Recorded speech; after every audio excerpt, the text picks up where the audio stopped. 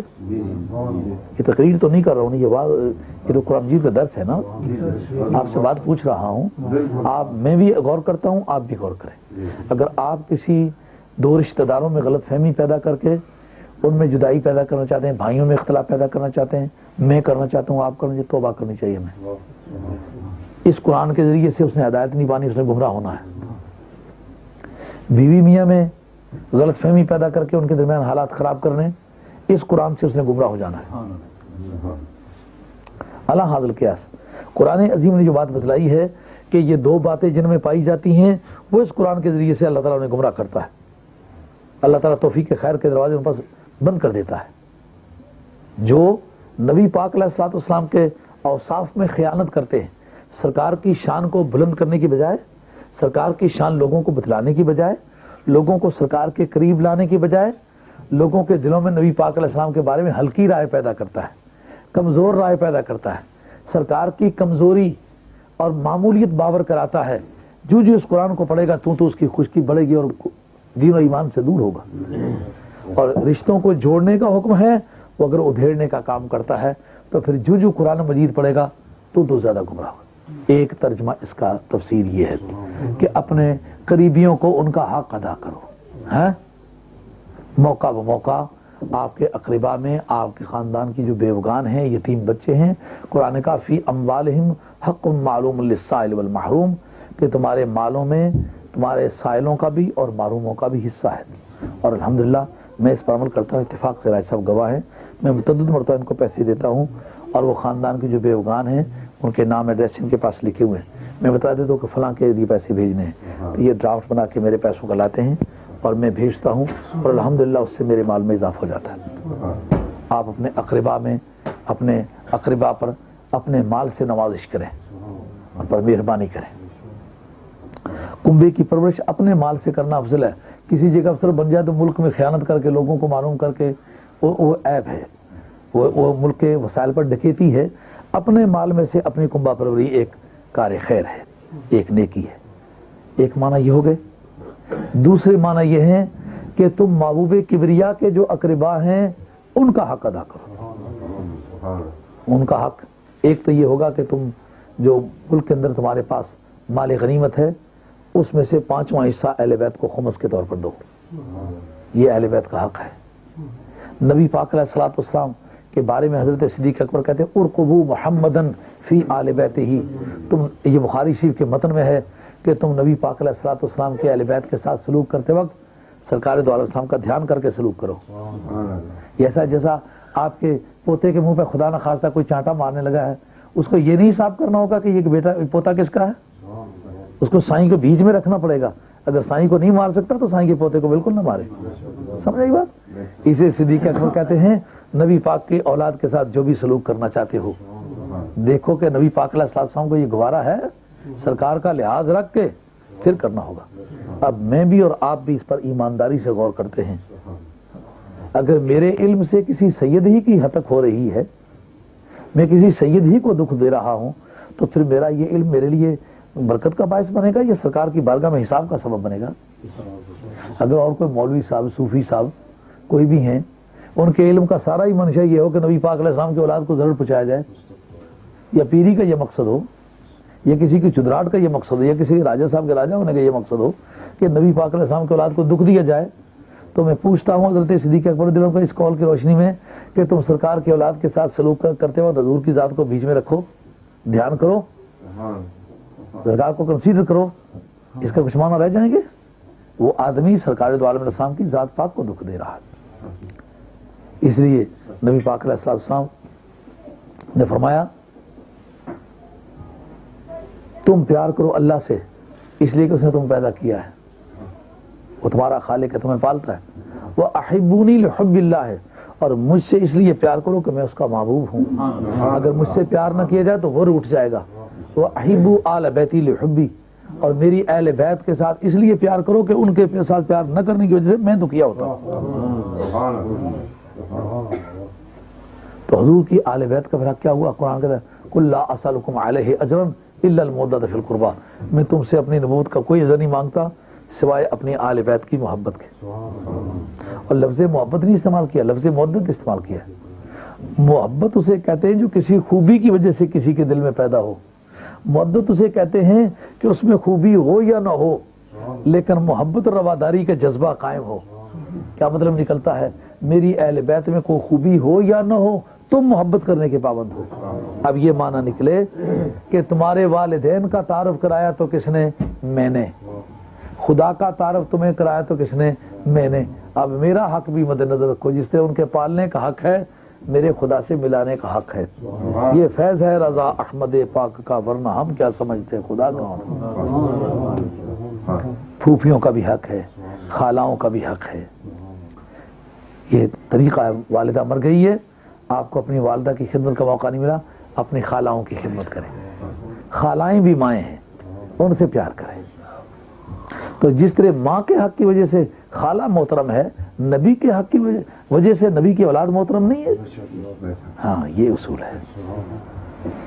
اور فرمایا کہ صرف اپنے اور محبوب کبریائی کے اقربا کا حق نہیں, بلکہ صرف انسانی رشتہ جو ہے نا, کہ تم اور باقی انسان صرف اولاد آدم ہو, آدم علیہ السلام کی اولاد سے ہو.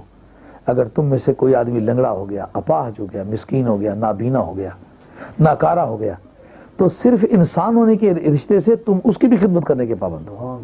اگر تمہیں یہ نہیں پتا کہ اس کی ٹانگ کٹ گئی ہے لیکن میری بھی کٹ سکتی ہے تو تم بڑے نادان ہو. اگر تمہیں یہ نہیں پتا کہ اس کی آنکھیں چلی گئی میری بھی جا سکتی ہیں. اگر کسی کے 6 بیٹے تھے, 6 کے 6 مر گئے, اب وہ گلیوں میں رلتا پھرتا ہے, گلی میں بیٹھا ہوا ہے, بیل گزر رہے ہیں لیکن اب اس کو پیچھے ہٹانے والا کوئی نہیں, مکھیاں اڑ رہی ہیں, تو اب وہ سانسوں کی گود میں زندگی کے آخری دن گزار رہا ہے. تو یہ بڑی نادانی ہوگی کہ جس کے 6 ہیں اس کے مر سکتے ہیں تو جس کے 2 ہیں اس کا نہیں مر سکتے. نہیں, 600 بھی ہو تو مر سکتے ہیں. تو تمہیں کیوں پتا نہیں کہ یہ تمہاری برادری کا ہے, یہ مسکین ہے, یہ انسانی برادری کا ہے. انسان ہو کر کے بھی یہ برادری ہے, اس لیے تمہیں مسکین کا بھی حق ادا کرنا ہوگا. یہ زکوٰۃ کے ایام گزرے ہیں, ہر مسلمان اپنے اپنے گھروں میں سونے کا حساب کرو. جس وقت شادیاں ہوتی ہیں تو زیوروں کی رسلنگ ہوتی ہے جی, اور 75-80 تولے سے کم تو ہم نے دیکھا نہیں کہ اس ملک میں کوئی ڈالتا ہو. کمزور سے کمزور آدمی بھی جو ہے نا ادھار لے کے بھی ڈالتا ہے, لیکن اسے یہ نہیں پتا کہ اس کی زکوٰۃ بھی دینی ہے. میں نے آج سے کوئی ہفتہ 1.5 ہفتہ اپنے بچے کو کہا کہ میں نے کہا آپ اپنی زکوٰۃ خود دیں. حالانکہ ان کا یہ راستہ موجود ہیں, سارا جو اخراجات ہیں وہ میں کرتا ہوں, ان کا کوئی خرچہ نہیں, بچوں کا سب اخراجات میں کرتا ہوں. شادی شدہ جو بچے ہیں, پوتیاں پوتے, سب کا اخراجات میرے ذمہ ہے. لیکن میں نے کہا زکوٰۃ آپ خود اپنی کمائی کی دیں. کیوں بھائی؟ آپ کو پتہ چلے کہ ہم جس خاندان کے لوگ ہیں, لوگوں کو ہم نے عمل سے سبق سکھانا ہے. چنانچہ وہ رسید ہے اب ان کے پاس ہے, جمعے کو میں انشاءاللہ اعلان کروں گا. دوسرے بچوں کو کہا تم بھی اپنے زیور کی خود زکوٰۃ ادا کرو, اور میں اپنے زیور کی میں خود ادا کروں گا, تاکہ مسلمان سوسائٹی کو یہ پتہ چلے کہ یہ سب کے ذمہ یکساں طور پر ضروری ہے. اور آپ مال میں کی زکوٰۃ ادا کرو گے تو مال میں اضافہ ہوگا. یہ سارے مال جو ہیں یہ میرا اور آپ کا ہی نرا حصہ نہیں ہے, اس میں مسکینوں کا بھی حصہ ہے. آپ سارے ساتھی اپنے اپنے زیوروں کا حساب کر کے, تو سب سے اچھے موقع جو ہیں دارالعلوم ہیں, اس لیے کہ یہ صدقہ ہے جاریہ ہیں. جب تک ان میں دینی تعلیمات ہوتی رہے گی, عالم بنتے رہیں گے, دین قوم تک پہنچتا رہے گا, اس وقت تک آپ کو ثواب پہنچتا رہے گا. خواہ یہ 20 صدیاں ابھی قیامت نہ آئے, تو جو اس علم سے فائدہ اٹھاتے رہیں گے. جیسا کہ کسی مدرسے میں نے پڑھا ہے, وہ مدرسے کبھی مسلمانوں نے پیسے خرچ کیے تھے. آج کے درس کے سبق میں جو ثواب مل رہا ہے اس میں وہ حصہ دار ہیں جنہوں نے کبھی ان مدرسوں پر پیسے خرچ کیے تھے جس میں میں پڑھا تھا. جنہوں نے کتابیں لے کے دی تھیں ان کو بھی حصہ ہے, جنہوں نے مجھے پڑھایا تھا ان کا بھی حصہ ہے, میرے والدین نے مجھے اس کام پر لگایا تھا ان کا بھی حصہ ہے. اور آپ جب تک یہ باتیں سن کے آگے لوگوں تک پہنچائیں گے, عمل کریں گے, آپ کو ثواب الگ ملے گا. آپ سب کے برابر مجھے اکیلے کو ملے گا, کیونکہ میں نے یہ آپ کو تعلیم دی ہے. تو آپ اپنے اپنے دارالعلوموں کا حساب کر کے, تو اپنے اپنے زیوروں کا حساب کر کے اپنے دارالعلوموں میں وہ زکوٰۃ دیں, تاکہ ایک تو دارالعلوموں کی غربت دور ہو, اور دوسرا آپ کو پتا ہے مسلمان کا جینا اس طریقے سے ہوتا ہے. آپ مسکینوں کا بھی حق ادا کریں. باقی اگر آپ 1 لاکھ پاؤنڈ لے کر کے مسکینوں میں تقسیم کر دینا تو ایک دن میں کھا جائیں گے. لگے گی زکات, ایسا نہیں کہ نہیں لگے گی, کسی بھی مسکین کو دیں گے لگے گی, لیکن جو دینے کے بعد چلتی رہے گی, انویسٹ ہو کے ختم نہیں ہوگی, اس کا اچھا ذریعہ دارالعلوم ہے. یہ صدقہ ہائے جاریہ ہے. صدقہ ہائے جاریہ کا یہ مقصد کہ وہ کسی سٹیج پر جب تک دنیا ہے نا وہ ثواب ڈسکنیکٹ نہیں ہوگا. آپ نے ایک مرتبہ 100 پاؤنڈ زکات کا دے دیا نا, اس کی کتابیں خرید کے رکھ لی گئی ہیں اور وہ پڑھی جا رہی ہیں. جب تک وہ کتابوں کے ورک ایک ایک تنکا نہیں ان کا اڑ جاتا نا, تب تک کتابوں کی معرفت براہ راست ثواب. پھر آگے وہ علموں کے ذریعے سے آگے پہنچ گیا ہے, آگے جتنے انسانوں تک پہنچا ہے اس علم کے ذریعے سے جتنی کتابیں لکھی گئی ہیں, جو واز ہوئے ہیں, جو عمل ہوا ہے, آپ ہر روز کے کام میں اس میں حصہ دار نہیں. ممکن ہے کہ آپ جو دنیا سے گئے تو آپ نے کل 50 نمازیں پڑھی ہیں, لیکن جب قیامت میں اٹھیں گے تو کئی لاکھ نماز آپ کے نامہ اعمال میں. جی میں نے کئی لاکھ تو پڑھی نہیں ہے, کدھر سے آ گئی ہیں؟ کہا آپ نے فلاں دارالعلوم میں پیسے خرچ کیے تھے, اس میں طالب علم پڑھے اور انہوں نے جا کے تبلیغ کی, لوگ بڑے نمازی بنے, تو ان سب نمازیوں کا ثواب آپ کو الگ دیا گیا, نمازیوں کو الگ دیا گیا. یہ نمازیں آپ کی ہیں, وہ پڑھی نہیں تو میری کیسے ہیں؟ کہا میں نے وہ ایسی جگہ پیسہ خرچ کیا تھا جو پھر آگے پھلتا پھولتا رہا. الحمدللہ میں اپنی زکوٰۃ کے پیسے, اپنے فطرانے کے پیسے اپنے دارالعلوموں کو دیتا ہوں کہ اس پنڈی والے دارالعلوم میں 7 حافظ اس سال بنے ہیں اور بڑے فاضل حافظ ہیں. جو بھی آدمی آپ جائے نا تو وہ دارالعلوم سے ضرور ہو کر کے آیا کرے اور دیکھے کہ وہ کام ہو رہا ہے کہ نہیں.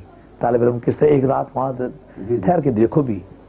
آپ یہ نہ بتلائیں کہ میں آپ کو چیک کرنے کے لیے, ویسے ہی آپ جا کے بیٹھ جائیں, 2-4 دن رہ سکتے ہیں, آپ کو کوئی پابندی نہیں ہے. 2-4 آدمی جا کے ٹھہر جائیں, دیکھیں کہ وہ جاگتے کس طرح, سوتے کس طرح. انہیں روزانہ 3-3 4-4 قرآن مجید روزانہ منزل میں ختم ہوتے ہیں. تو ان سب وہ قرآن مجید آپ نے پڑھے نہیں, لیکن آپ کا پیسہ ہمارے اس دارالعلوم میں بھی خرچ ہوا ہے. تو وہ جو آپ اٹھیں گے, وہ جی کئی ختم آپ نے قرآن مجید کی کیے ہیں. کہ میں نے تو قرآن مجید پڑھا ہوئے نہیں تھا, تو ختم کس طرح کیے ہیں؟ کہا دارالعلوم قادریہ جیلانی میں آپ کا پیسہ گیا تھا, وہ طالب علم نے اس سے کھانا کھایا تھا, اس سے مکان بنا تھا, اس کمرے میں رہے تھے, تو اس میں جتنی کارگزاری ہے نا وہ ساری آپ کو الگ ملی ہے, باقیوں کو الگ ملی ہے, پڑھانے والوں کو الگ ملی ہے, بنانے والے کو الگ ملی ہے. تو جناب کئی ہزار ختم قرآن مجید کے آپ کا نامہ اعمال میں نکلے. تو آپ مسکینوں کا حق بھی رکھیں. اور کہا صرف مسکین ہے, راستے میں زیادہ, گھر میں کروڑوں پتی ہے, لیکن آپ کے شہر میں سے پردیسی کے طور پر گزرا ہے. اب وہ یہ بتایا کہ میں فلاں جگہ کا راجہ صاحب ہوں, خان صاحب ہوں, شاہ صاحب ہوں, اس کی عزت جاتی ہے, اور نہ بتلائے تو پلے ڈھیلا نہیں, اتفاق سے چوروں نے لوٹ لیا, جیب کاٹ لی گئی ہے. کا صرف پردیسی سمجھ کے, مسافر سمجھ کے, یہ بھی سوسائٹی کا حق ہے, اس کی خدمت کرو. پتہ نہیں کو کیسا سفید پوش انسان ہو, کس مصیبت میں آ گیا ہو, اس کی مدد کرو. جی پچھلی آپ نہیں مولانا شمس لاق تھے, ہم گئے تو اسی یہ جو آپ کے قریب کیفی ہے نا, ہم لوگ اس پہ نماز اثر پڑھا کرتے ہیں ادھر کے سفروں میں. اس میں جگہ بڑی محفوظ سی ہے, ہم وہاں جا کے نماز جماعت کے ساتھ پڑھتے ہیں. تو دیکھا کہ ایک نوجوان بچہ, چھوٹی چھوٹی داڑھی ہے اس کی, تو اس کو 2-4 ضربیں لگی ہوئی ہیں. تو میں نے شفقتاً دیکھا, اپنے وطن کا آدمی ہے, میں نے کہا بیٹے پاکستانی ہو؟ انہوں نے کہا. میں نے کہا یہ چوٹ تمہیں کیسے لگی ہے, کوئی لڑائی تو نہیں ہوئی؟ انہوں نے کہا لڑائی ہوئی ہے گوروں کے ساتھ. میں نے کہا کیوں ہوئی ہے, کہاں ہیں وہ گورے؟ میں نے سمجھا شاید یہاں ہوئی ہے. تو وہ میرا وہ جو ہاشمی بلڈ ہے نا, اس کی وجہ سے مجھے طبیعت جو مجھتے لگا. میں نے کہا کہاں ہیں وہ گورے؟ انہوں نے کہا یہاں نہیں لڑائی ہوئی, لندن میں ہوئی ہے. تو اس کے چہرہ اس کا خشک سا نظر آیا. میں نے کہا بیٹے کھانا بھی کہیں کھایا ہے؟ انہوں نے کہا نہیں میرے پاس پیسے تھے, انہوں نے چھین لیے. اب میں اسے پیسے نکال کے دیے تو وہ پیسے نہ لے. میں نے کہا نہیں بیٹے یہ لے لو, میں کسی تمہارا نام ہی نہیں پوچھتا, میں تمہیں جانتا ہی نہیں, تو یہ پیسے لے لو بیٹے کھاؤ, یا تمہارا چہرہ خشک نظر آتا ہے. تو وہ مجھ سے بعد میں پوچھتا کون ہے, لیکن میں نے بھی کچھ اس طرح کر کے اس کو چاہا کہ پیسے اس کو پہنچ جائیں, لیکن میرے متعلق بھی یہ پتہ نہ چلے, کیونکہ اس کی بول چال سے اندازہ ہوا کہ ہے خاص کوئی میرے علاقے کا آدمی ہے. تو میں نے کہا اس کو یہ چوٹیں بھی لگی ہیں, تکلیف بھی پہنچی ہے, اس کو پیسے دینا ممکن ہے یہ شرمندہ ہو. اس طرح انسان کو اپنا رشتہ دار سمجھو, انسان کو انسان سمجھ کے پیار کرو. پردیسی یا کسی دکھ کی حالت میں کسی کے کام آؤ. کل ہی میں سبق پڑھا رہا تھا نا, پرسوں کی بات ہے, سبق پڑھا رہا ہوں تو ہمارے سبقوں میں ایک واقعہ آیا کہ ایک شخص ہے, اس نے ایک عورت سے شادی کی ہے. تو وہ دونوں بیوی میں بیٹھے ہوئے کھا رہے کھانا, اور بڑا اچھا کھانا پکا ہوا ہے. تو باہر سے کسی نے صدا دی کہ سخت بھوکا ہوں, شام کا وقت ہے, کوئی خدا کے لیے مجھے کھانا کھلاؤ. تو وہ مرد کھانا کھانے لگا تھا. مرد کھانا کھانا بڑا اچھا گرم گرم کھانا, بہت کام کر کے تھکا ہوا ہے. اس نے کہا بیگم یہ کو بڑا حاجت مند ہے, اس کی بھوک مجھ سے زیادہ ہے, تو مہربانی کر بیٹے بڑا پیار کا وقت ہے, کوئی آواز نہ آئے. یہ بچے بڑی بدذوقی پیدا کرتے ہیں بھائی, بس دروازہ بند کر دو. کہا کہ یہ بڑا پیارا کھانا پکا ہوا ہے, یہ کو بڑا حاجت مند آدمی ہے, اس کی آواز سے بڑے دکھ کی بو آتی ہے, یہ کو بڑا دکھیا انسان ہے, شام کا وقت ہے تو اس کے بول بتاتے بہت بھوکا ہے, یہ کھانا اس کو کھلا دو. تو بیگم کہتی ہے کہ آپ بھوکے آئے, اس کو کہتے تھوڑا انتظار کر جاؤ. انہوں نے کہا نہیں انتظار میں کر لوں گا, اس کی آواز سے انتظار کی بو نہیں آتی, اس کو پہلے کھانا دو. اسی طرح گرم گرم کھانا بڑا باوقار بڑا عمدہ قسم کا کھانا جا کے دیا نا. بعد جگہ واپس آئی, وہ بیگم رو رہی ہے ساتھ ساتھ. انہوں نے کہا کیوں رو رہی ہو؟ انہوں نے کہا کوئی درد بھری بات ہے, میں نہیں بتا سکتی. انہوں نے کہا نہیں بتانا پڑے گی, بات کیا ہے؟ انہوں نے کہا دراصل بات یہ ہے کہ آپ کو پتا ہے کہ میں متعلقہ تھی, جب میں نے آپ سے شادی کی میں نے آپ کو بتایا تھا میرے خاوند نے مجھے طلاق دے دی ہے. انہوں نے کہا ہاں یہ بات تو تم نے بتلائی تھی. انہوں نے کہا کہ کس وجہ سے اس نے یہ جو باہر آدمی کھڑا تھا نا, یہ وہ میرا پہلا خاوند تھا, یہ دروازے پر. کہا یہ کیا وجہ تھی؟ انہوں نے کہا ہم لوگ امیر کبیر تھے تو میں سائلوں کی بڑی خدمت کیا کرتی تھی, مسافروں کی. میں نے کسی بزرگ سے سنا تھا کہ مسافروں, راہگیروں, بے کسوں کی خدمت کرنے سے اللہ مال میں ترقی دیتا ہے, تو یہ اس بات کا قائل نہیں تھا. تو پھر میں نے شام کے وقت ایک سوالی نے آ کر صدا لگائی, کوئی مسافر تھا, اس نے کہا کھانا چاہیے خدا اور اس کے رسول کے نام کا, اور کھانا پیش کرو. تو میں نے چاہا اسے کھانا دوں, تو اس نے کہا کہ نہیں اس کو کھانا دینا. یہ اس طرح کے بدماش اور گنڈے ہوتے ہیں, شام کے وقت نکل پڑتے ہیں, جا کے بھیک مانگنے لگ جاتے ہیں. انہوں نے کہا اس وقت تو بدماش بن کے نہیں آئے, اس وقت تو سائل بن کے آئے, آج مجھے دینے دے پھر نہیں دوں گے.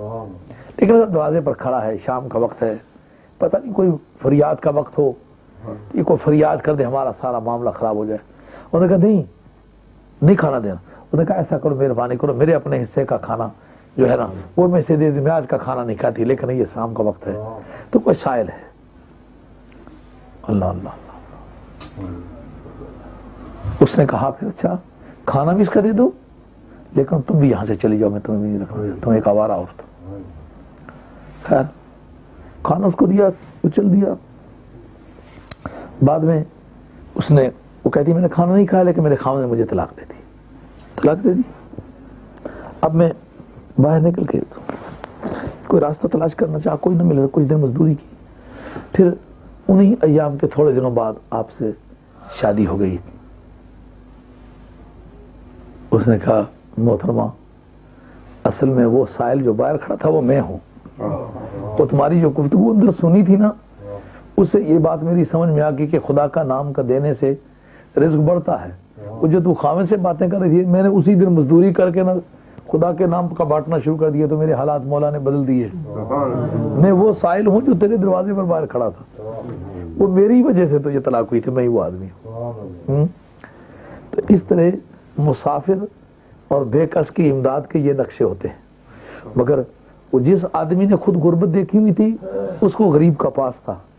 یوسف علیہ السلام نے قید خانہ دیکھا تھا نا, بے کسی دیکھی تھی, مظلومیت دیکھی تھی, قیدی دیکھے تھے, ساری زندگی قیدیوں سے بہت انصاف فرمایا, بہت شفقت فرمائی, پردیسیوں سے بڑی محبت فرمائی, لیکن اللہ نے انہیں نبوت بھی عطا فرمائی, بادشاہت بھی عطا فرمائی.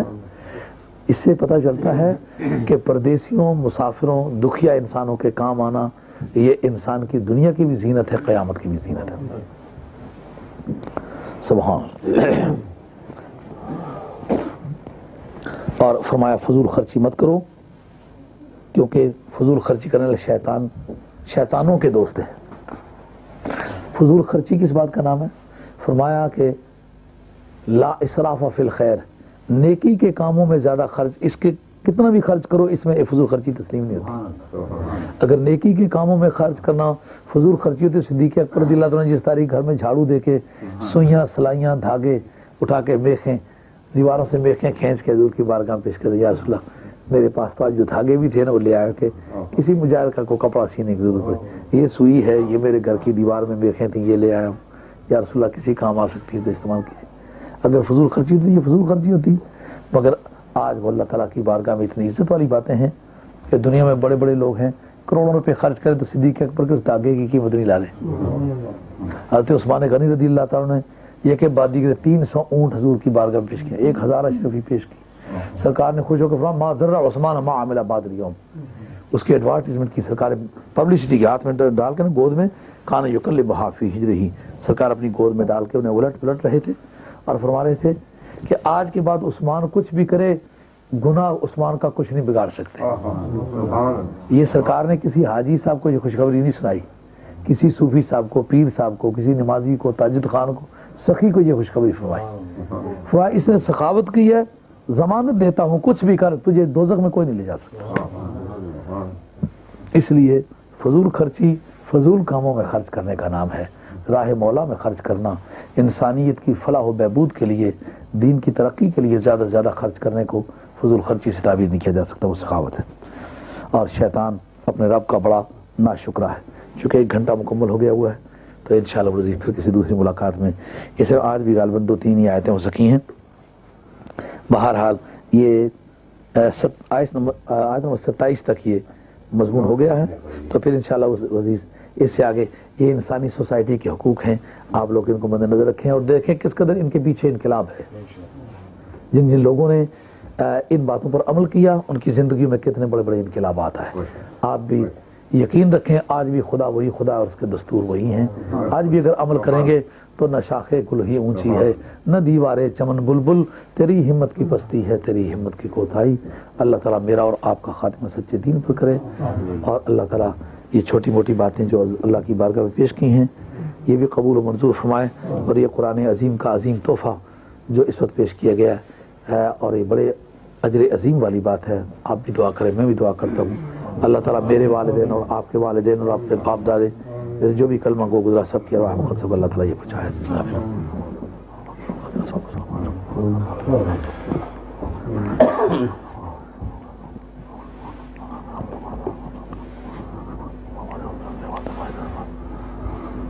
صلی اللہ تعالیٰ.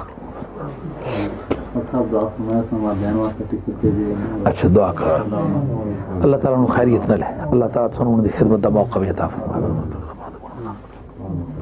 صلی اللہ تعالیٰ. چلے گئے 11